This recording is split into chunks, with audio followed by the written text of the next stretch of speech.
I have been forced to reflect on a very important but very little known facet of our own recent history. And I am very grateful to these two young scholars who've done a yeoman service in analyzing the works of Romila Thapar and Witzel. And this has, they deserve a big hand. They deserve a big hand, both of them. And you know, we did not transition from a colonial state to an independent state directly. There was an intergenum of dominion status. All right? The simple fact of history, and I'd like to go a little into a little known aspect of our history.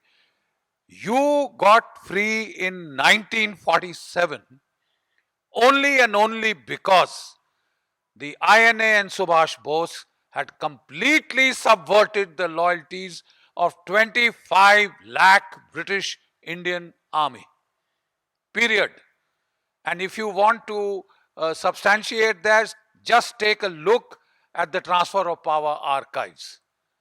How the history of the independence struggle could have been written without reference to the Transfer of Power archives is something that amazes me. But it has been done.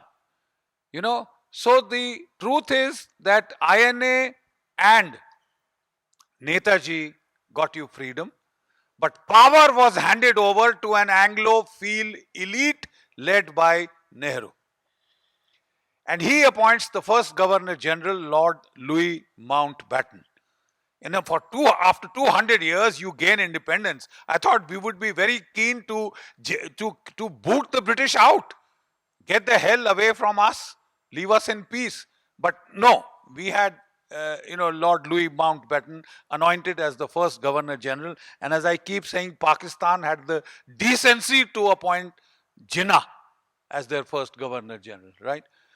Now, from this Anglophile orientation of the successor colonial regime, we can today discern the outlines of a kind of a succession plot designed to see that the narratives and the histories and the concepts, which had been propagated by the Raj continued. And to perpetuate these narratives, we had a set of intellectual coolies. We had a set of so-called leftist liberal historians whose bounden mission was to see that not one word of the narratives propounded by the Raj were changed by any, now I don't want to get abusive, but any brown ass people later, right? Were not changed. And ladies and gentlemen, one of the doyens of this brigade of leftist liberal historians is Romila Thapar. Let me give you an inkling of her importance. When I attended the National Defense College course in New Delhi as a brigadier, that is the highest seat of learning in the armed forces.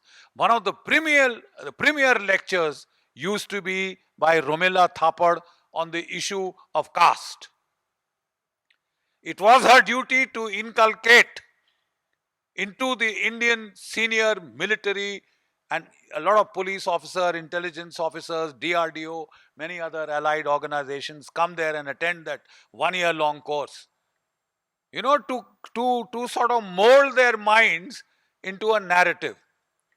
In the fashioning of a so-called secular state in India, there was a design.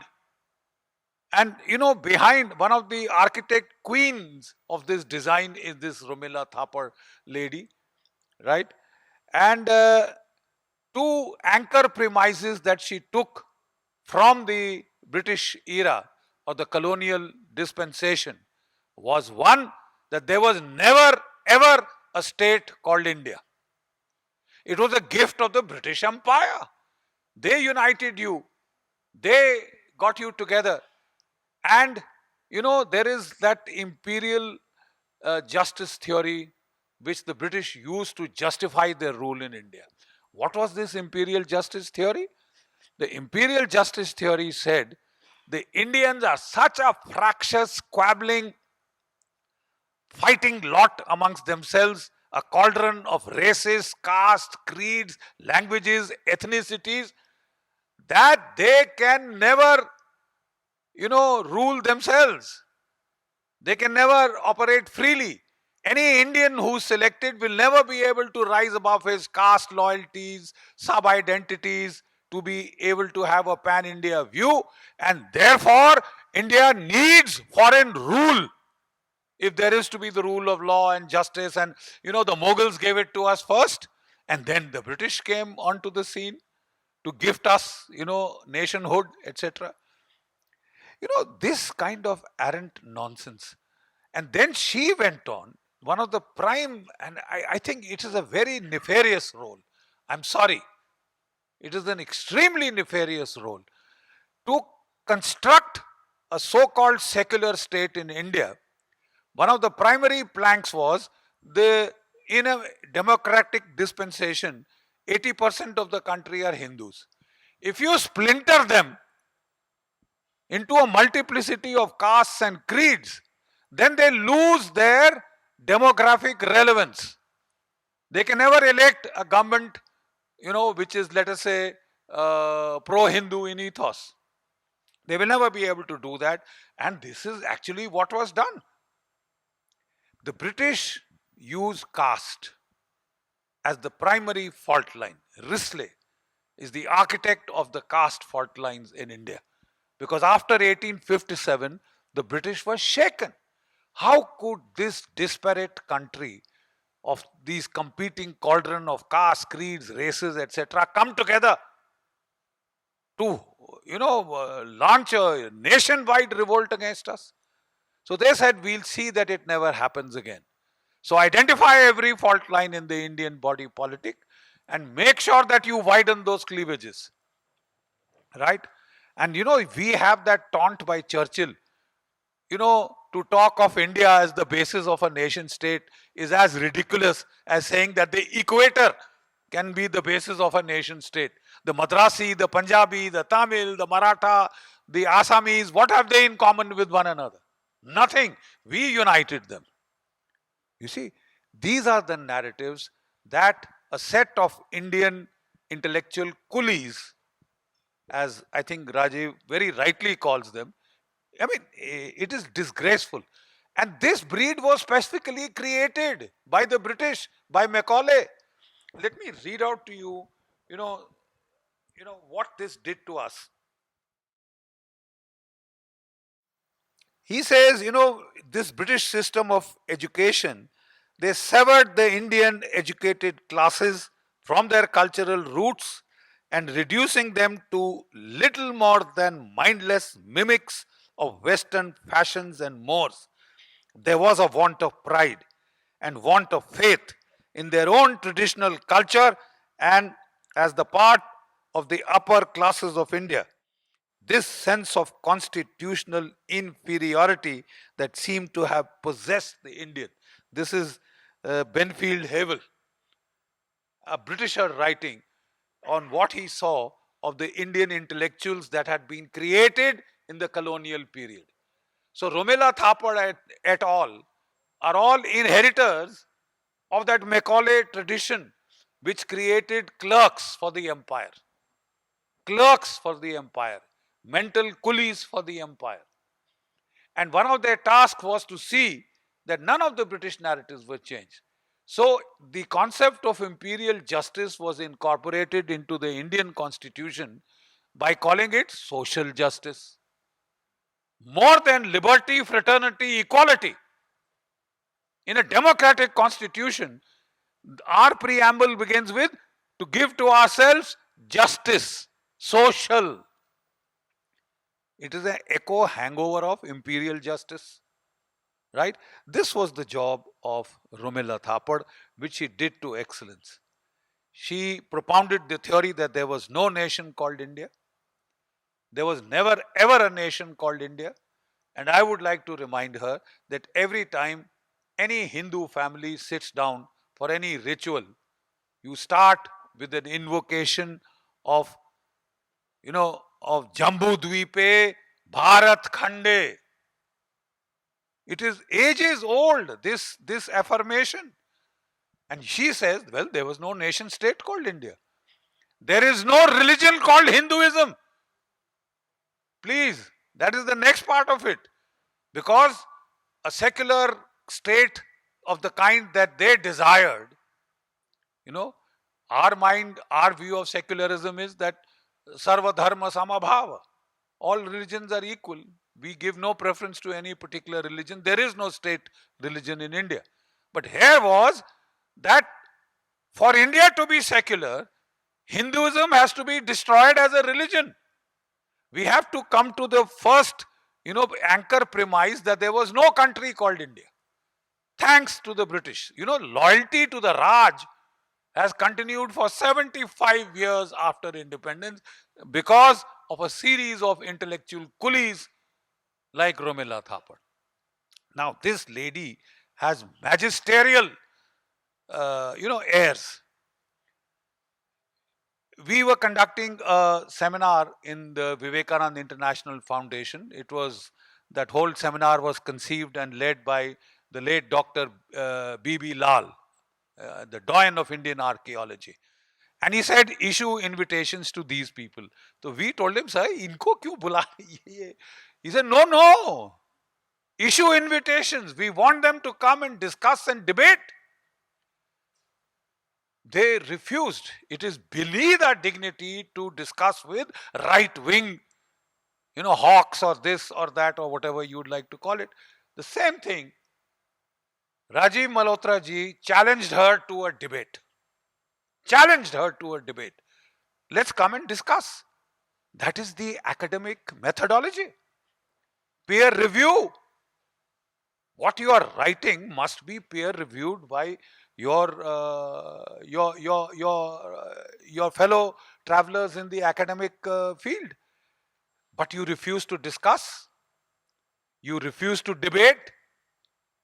You claim to be Democrats when you refuse the right to dissent. In this particular seminar, once again, they have all been invited. And you can ask Rajiv ji as to what kind of responses we have got, where we have got them. So what kind of a Democrat are you? What kind of an academic are you if you are not prepared to discuss and debate your findings, your conclusions? That is the academic method. But she has trenchantly refused to do this. Another thing that she has tried to do as part of this secular entity creation project is very important. The trying to create a secular nation, in the mold of the European nations. And the European nation, the American president swears on God, holds the Bible in his hand. And so is it for all the European nations, more or less. But in India, they wanted a kind of an anti-religion, anti-majority religion, by the way. One particular religion to be singled out, ye to dharam hi nahi hai. There is no Hindu faith. There are so many of these, sub-sects and this and that. There is no Hinduism, there is no India. And you are one of the prime doyen of historians in India. There is no India. You are a doyen of the historians of India. And one of the things that she, really pioneered, history must not call to memory the dastardly crimes and atrocities and genocides of Indians, past Islamic rulers, because such recollections give rise to unhealthy trends which militate against the secular fabric of this country. I think I have proved my case. You will not talk of the massacres. You will not talk of the destruction of temples. You will deny the destruction of temples. You will try and, cream it over. Give it a very, very positive spin. These are not historians. These are spin doctors. These are not historians. These are spin doctors who have been spin doctoring the British narratives and trying to present them as the infallible truth. Long after the Raj is gone, the intellectual coolies of the Raj have stayed behind. The Macaulay brand of clerks have stayed behind. And Sushri Rumila Thapar has impeccable credentials. Her grandfather presented a Saropa to General Dyer of Jallianwala fame. I rest my case. You see, the whole family rose because of their loyalty to the Raj. And we can see this loyalty continuing. We can see this loyalty continuing. And though she writes in her magnum opus on the history of India, that we must be open to new interpretations. And any new interpretation is Hindu right, is revanchist, is kind of anti-secular. The way she bristles that any other interpretation than what the British gave is what it is. And it was her prime duty to try and preserve the narratives of the Raj. The second part of this very same series is Michael Witzel, and the two of them have collaborated. Rumila Thapar is a doyen of ancient Indian history. Any gentleman, any good friend of mine who has passed the IAS, IPS exam has had to read Rumila Thapar, Irfan Habib, R.S. Sharma. You see? And therefore, a number of my bureaucrat friends today, when we talk to them as to, look, why don't we base our history on empirical facts? We are not talking of the saffronization of history, sir. We are saying kindly base it on empirical fact, logic, and so much evidence that has piled up in various scientific fields like radiocarbon dating. Max Muller said the Vedas were written in 1200 BCE. Period. It's an edict, it is a fatwa, you dare not change. And the trenchant way in which the leftist liberal historians have held on to this fatwa is amazing. And I will just tell you that Birhana on the Saraswati banks has been carbon dated to 8500 BP in the upper layers, 9500 years ago in the lower layers. Which is more scientific? Which is more accurate? Max Muller fatwa, back of the envelope calculation, or this one? But yet, Rumila Thapar and her ilk have held on to Max Muller. And they said, dare you deviate? So, one of the key historical debates in this country is about the strategic direction of the so-called Indo-Aryan migration / invasion, right? And Wetzel is one of the prime votaries of the Aryan invasion theory. Prime votaries of the Aryan invasion theory, which was suggested, of course, by Maxwell, but then really souped up by Mortimer Wheeler, who accused Indra of genocide, of the slaughter of 100, Dravidian cities. Now, no historical evidence has ever been adduced for this slaughter. Show us the corpses. They haven't been able to show that. But the strategic direction debate continues. My point is, the Saraswati River, the historicity of this has been disputed by all the leftist liberal historians and the colonial historians. And Rumila Thapar would have us believe it was a dirty nala called the Herexavati in Afghanistan, which came from some little pool somewhere and ended up in the dirt swamps. Ladies and gentlemen, the Landsat satellite images sent back in 1970s have first shown the trace of a mighty river from the Himalayas to the sea, 4,600 kilometers long, 6 to 8 kilometers wide, perhaps bigger than the Brahmaputra, which is the cradle of not just the Aryan civilization in India, But I would reckon that it is the Ur-Haythmat, the Indo-European homeland that the European scholars talked of, right? And the fact is, you will say, but everybody says that people came from Central Asia, Anatolia to India, because India is a more rich and productive and fertile land. Those are dry desert sands. So it makes sense, logic, a strategic east-west orientation of any mass movements, whether it is the Greeks, the Iranians, the Sakas, the Huns, the Turco-Mongols, etc., etc., etc. It's all east to west. So why should there have been an out-of-India migration? Yes, it could have occurred in two circumstances. One is if there was an eco-catastrophe in northern India. And there was an eco-catastrophe when the Saraswati dried out, desiccated, and the whole area was desertified. What is Rajasthan today was so lush and green that there used to be rhinos there and tigers there, incidentally. So lush and green it was. It became a desert. Are you trying to tell me that mass migrations or invasions will take place into an area that has been desertified? What is more likely to happen? The people who are now thirsting for water will either migrate east towards Ganga, Yamuna, Doab, or they'll migrate westwards, Afghanistan, Iran, and out.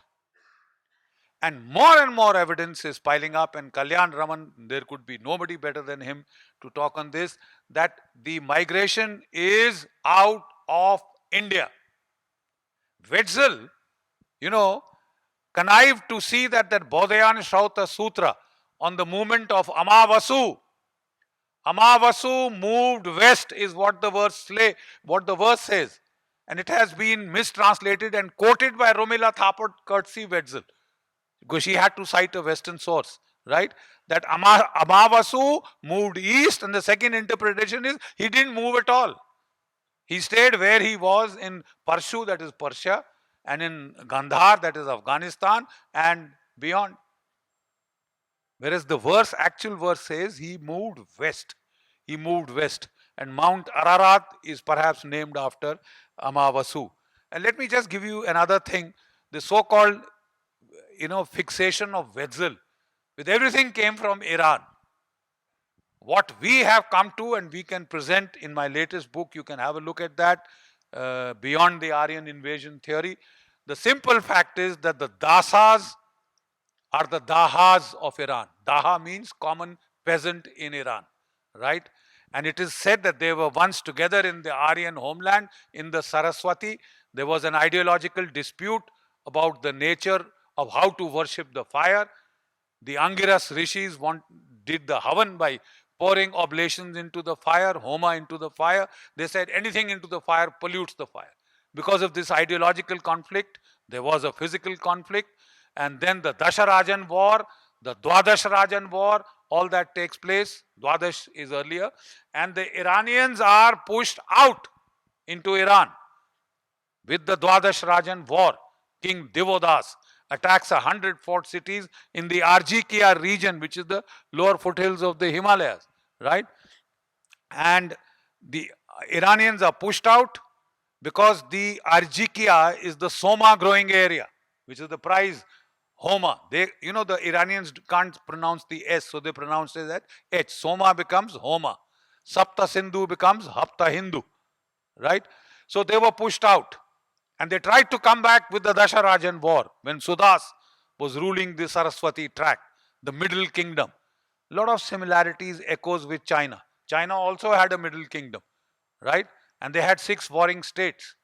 We've had our period of the warring states, and from here, the Iranians have been pushed out. The strategic direction is west to east. 1, because of ecological catastrophe.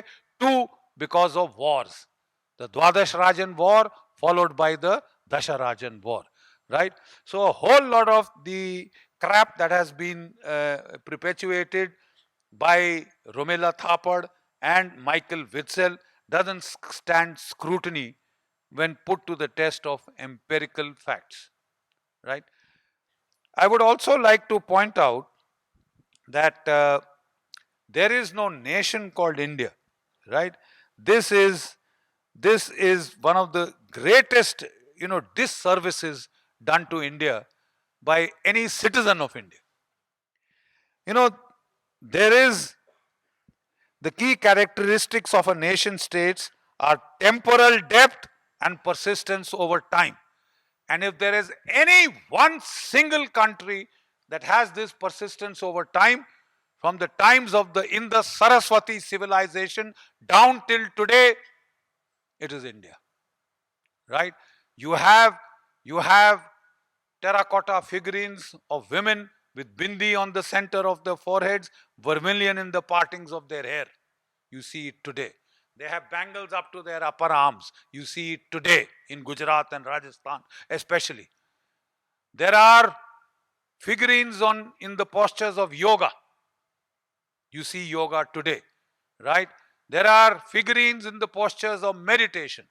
There is a dead skeleton in the posture of meditation, right? So yoga and meditation are the two key pillars of, I would say, Sanatan Hinduism, Sanatan Dharma.